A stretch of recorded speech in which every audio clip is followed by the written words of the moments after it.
doing a little bit of planning for the week. Basically, I'm really bad I have a problem with time management and I have ADHD. So I have a really hard time prioritizing things and also with my focus. I'm always really stressed on not knowing what to focus on because I always feel like I don't plan out my week as good as I could. And I really want to get better at that. I'm currently in the process of like creating a task tracker, which works for my little brain, my little pea brain. And at the minute, I'm just doing a little mega dump, a big ass fat dump of all my thoughts of what I want to kind of achieve next week. It's a really long list. I kind of just dumped out everything, first steps of what needs to be done on a lot of things, or like next steps. And I'm going to try and like prioritize the days. So rather than being like, oh my God, let's do a bit of everything every day, rather like, okay, Monday, that's going to be my priority, is going to be my community, so join Wavy. Tuesday could be prioritizing the social media freelancing that I want to do. So I've just finished out like doing this plus list, and now I'm just going to kind of try to decide what days I want to focus on certain things and try to stick to it. My problem is that depending on the day, I end up wanting to do different things. But I need to focus and I need to just find like that routine of like, okay, on this day I'm going to do this day I'm going to do that. Otherwise the days go by so fast and I feel like I'm trying to do everything, but I'm not doing everything properly, which I've said 1,000 times. Honestly, sometimes I rewatch my videos and I'm like, oh my God, I'm still saying the same things. Girl needs to kick herself up the ass. Today I felt really chill, and I haven't felt this chill in a while. I don't know, I've been super happy today, like super duper happy. Even now I'm feeling super happy, and nothing in particular has really happened to make me super happy other than one thing, which I'll tell you in a minute.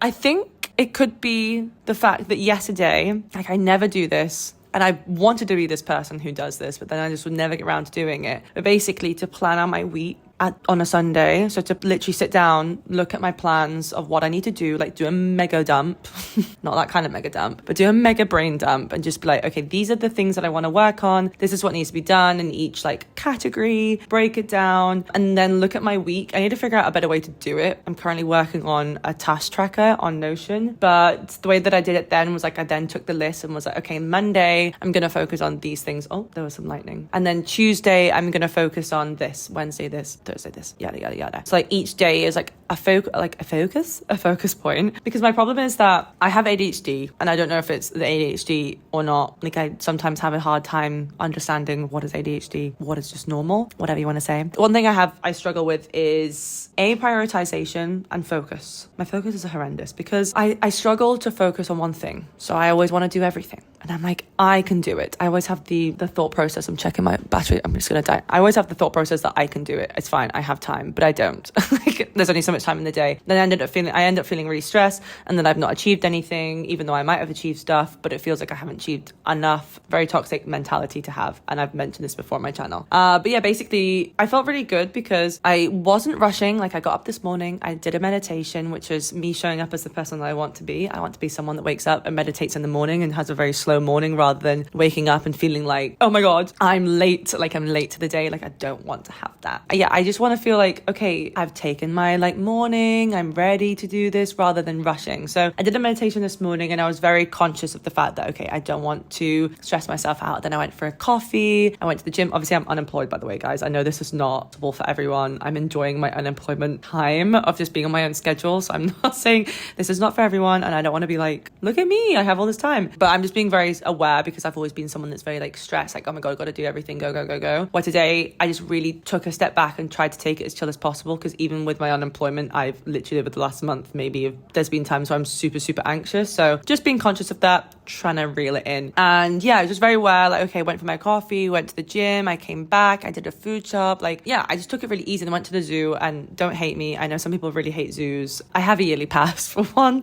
It's a very nice zoo. It's not a bad zoo, I promise. At least from my perspective, it's not a bad zoo. Went there today just to have a little like half an hour there, just to basically get out of the city. And they had a sloth. Oh my God, I've never seen a sloth in real life. And I was, oh my God, my battery's gonna die. But I was so happy. And And I don't know, I've loved sloths ever since I was younger. So it was just amazing for me to be able to see one. Like, I was so excited. So that just like put me in a really good mood. But I think that just taking it easy today and thinking, okay, I have to do these things. Like, I have time, and I've really felt it. And I felt really happy today. And tomorrow I know I have to work on something else. So I'm just like, okay, I'm just going to get these things done that I said I was going to do. And then tomorrow I can work on something else. And it's just really helping me only focusing on like one thing or two things for the day, rather than feeling like I have to do everything. Like, it's like, okay, if I don't, like, I'm not going to do it today, so I don't have to stress about doing it today. I just know that I'm going to get it done this week. Does that make sense? Anyway, I'm going to put my camera on charge real fast and then come back to you. I think it's too early to tell, but from today, I feel like maybe the whole sitting down on a Sunday, mega dumping, not like that, mega dumping with all my thoughts and plans of what I have to achieve for the week really helped, because I just felt like I wasn't pressured to do everything, because that is my problem. I tend to bite off more than I can chew, never know what to focus on specifically in that moment, because I feel like I have to focus on everything and it feels like everything's a priority, which it isn't. Rather than thinking of my to-do list as a daily thing, rather it being a weekly thing. So this is everything that I need to get done this week, and then dissecting that into daily focus points, I think might help me. Again, like I said, too early to say. I'm going to see how the rest of this week goes, but today felt really good. So I have a shoot this morning. I contacted a cafe local to me, asked them if they wanted any help. They said no, but then I asked again. I was like, are you sure? And then put together basically like a grid of what I could do for them. And then they were like, okay, let's talk about it maybe. I ended up charging them €100, which is way lower than what I will be charging in the future for clients. But I think it's just good for me to get my foot in the door, start kind of feeling a little bit more confident with things, because it is the case of I felt like I should do it for free, because I was like, what if I mess up? What if I do something wrong? My imposter syndrome was sinking in. Building up my confidence, getting some content for my portfolio, so then I can actually start reaching out to other brands and companies to see if they want social media, and then just like really just go for it all. Shy Ben's get now. If I don't ask, I don't get. I just need to get to that point. Not perfection, because I'm never going to be I'm never going to be perfect, but I just need to get to enough content that I can share to show my ability of social media stuff. So I've got that this morning. I'm gonna go to the gym and then see where the day takes me. I haven't really planned too much today. Last week I was really good and planned on Sunday what I was gonna do for the week, but then this week I didn't. Probably gonna get around to planning that later, just for the rest of the week, because I go on holiday on Saturday, which is really exciting.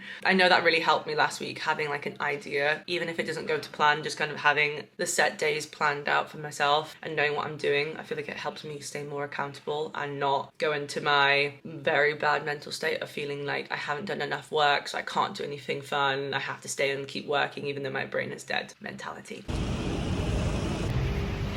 Nervous. I guess it's because it's my first time ever doing something like this for money. I'm like, I don't want to mess up.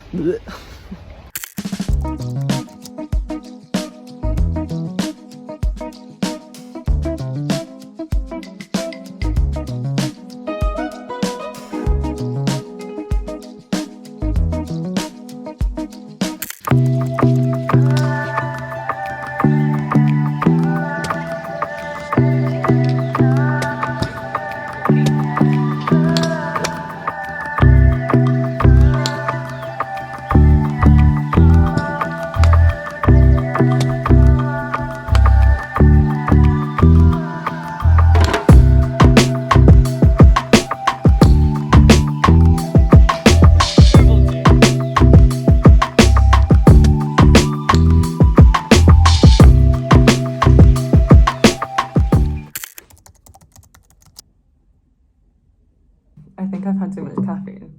I'm literally shaking. I don't know why. I'm not nervous. But this call, yeah, I've definitely got the caffeine shakes. I don't know how this call is gonna go. Wait, I haven't prepared any questions or anything, honestly. I was going to, but then I was like, you know what?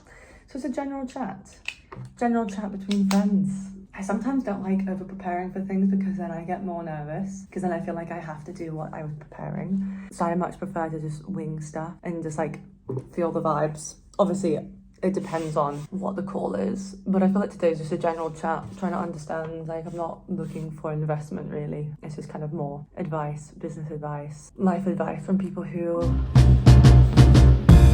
I'm doing good. How are you?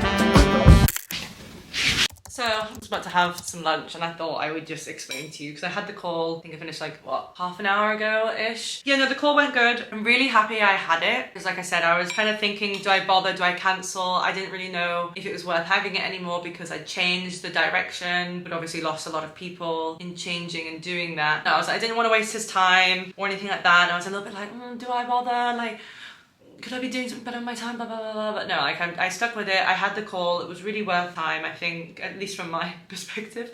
But he was really helpful and really nice. And I think it was just nice to speak to someone who's had experience in growing businesses and, you know, could give me a different perspective. He basically just told me to keep doing what I'm doing. I found out more than what I actually thought that apps cost an absolute bomb. So even though my dream is to have an app and the accessibility and the user journey and everything being up here, like this is the level that I want, but this is extremely expensive. Like you're looking at probably minimum $250,000 to get this expensive. Minimum, like that's probably not even gonna get the features that I want to have in this app. So you're probably looking at minimum $250,000, which is obviously completely out of reach. And the thought of getting investments scares the living daylight out of me. Like I feel like with commitments, when it comes to finances, like I rent, I don't have a mortgage, I don't have any car finance, like I've got an old car. I bought my last iPhone, what, like 3 years ago outright. Like I'd rather pay the money directly. Obviously $250,000 is absolutely insane and I'd never be able to pay that directly out. The thought of like, oh my God, like literally putting out that much money and no knowledge whether you're gonna get that money back. Terrifying. And obviously you would have to get that money from angel investors. And it's like money that you owe. So that is like a whole scary world. So he basically told me just keep going, doing what you're doing, building the community. I'm on the right tracks. And I feel like I am. I think it was just more, I just have such high expectations and I'm like, I want this. And he was like basically saying, that's a lot of money. You're doing great as it is. Keep documenting your progress, keep showing up, keep doing it. So that was it from the call. He gave me some good insights about building community and his experience because he invested in another company that builds communities. So it was just interesting to see his perspective and pick his brains basically. It was just a really nice call. I think it's nice to speak to people who also operate in business spaces. I don't really speak to that many people that have businesses. And I don't really want to call this community a business. I don't see it as a business per se, but it kind of is a business because I want to grow. Like I just want it to be a big thing. I really want to help with the idea of connections. And I feel like it's very motivating because like some days you're a little bit like you get caught up in everything and you're like, oh my God, am I doing the right thing? Like I feel like I should be doing way more. What I find really interesting was a company that he has ties in, that he invested in. I thought it was doing way better than it actually is, which was just really interesting because you think other people are succeeding way more than you and you're like, I could never get there, so there's no point in even trying. But probably they're not doing as well as you think they are. And that's not a bad thing. I just mean as in that I feel like we build up stuff in our heads to think that that is completely and utterly impossible, but maybe it's actually not. And he was saying even if I got 15 people to pay and I could show growth, that's something that I could then take to an angel investor to then get investment to show like, this is a problem that there is and this is the solution that I've made. Can we make this work? I need investment to do X, Y, Z. So there's definitely space, which I just thought, oh my God, I had to have like thousands. Obviously the more people that you have, the more money you can get, but then that goes back to the whole thing of like, terrifies me to borrow money to do something. It's good to remind yourself that, you know, you don't actually have to have everything figured out and you're probably already doing enough, even though it feels like you're not, because you're constantly comparing yourself to the big dogs and the people that are doing a lot. And even this big dog that I thought was a big dog is not actually that big of a dog, even though it looks like it is. So it's always an illusion. Also, just popped into my head with these kind of things is you're always comparing yourself to the people that have actually made it. Like we don't see all the people that have tried and failed. And there's a lot of people that have tried and failed. Maybe I'll be one of those people. I'm still trying. But we're constantly comparing ourselves to the people that have actually succeeded, which then makes us feel like, oh, I'm never going to succeed because look at all these other people that have. But we haven't seen all the other people that haven't. Which I think is a really nice way to look at it. But I'm doing the right thing. I've just literally just sent off a message. I'm going to see if I can organise a ski trip for the group. And yeah, I find it really fun. I want to keep enjoying the process and the journey because that's what it is. As cheesy as it sounds. It is all about the journey, not the end destination. So I'm just going to enjoy it, see what happens. I've got his contact. So he said like if I needed anything I can reach out to him, which is just really nice. I might not need any more advice currently, but I think it's good to kind of build up those connections. Especially as I don't live in a big city. Like I don't live in a small city, but I don't live in a big city either. I'm not like in London, like I'm in the south of Spain. It's not really a business hub, so I'm not really mixing with a lot of business people, So it's actually really nice to kind of have maybe that online network. And yeah, that was that. Anyway, I'm gonna enjoy my lunch and then actually crack on because it's 3 p.m. I'm off to go meet my friend Anna and we're gonna go for a run. I have recently got into running. I did a half marathon last year after never being able to run before. Did my half marathon, then kind of kissed goodbye to running. I've lost my groove with it. Trying to get back into it at the minute. Contemplating running a half marathon again in, I think it's March next year, one of my friends is running it. So yeah, I'm kind of getting back into the groove, and with that comes training. So I'm off to go run 5k with my friend Anna. Taking the effort because yeah, I've been really bad recently at making effort to do things. I found myself in such a hole of feeling like I had to be productive all the time because I maybe wasn't utilising my time enough, or I don't know, the mind is a weird thing, but for sure I have not been dedicating enough time to seeing friends and being social and concentrating too much on work. So yeah, my goal is to kind of really actually go out there and spend time with friends a bit more than I was before, and this is one of those things. So I'm making the effort to go out for a run tonight. I also went to the gym this morning, so today's a double whammy. Look at me go.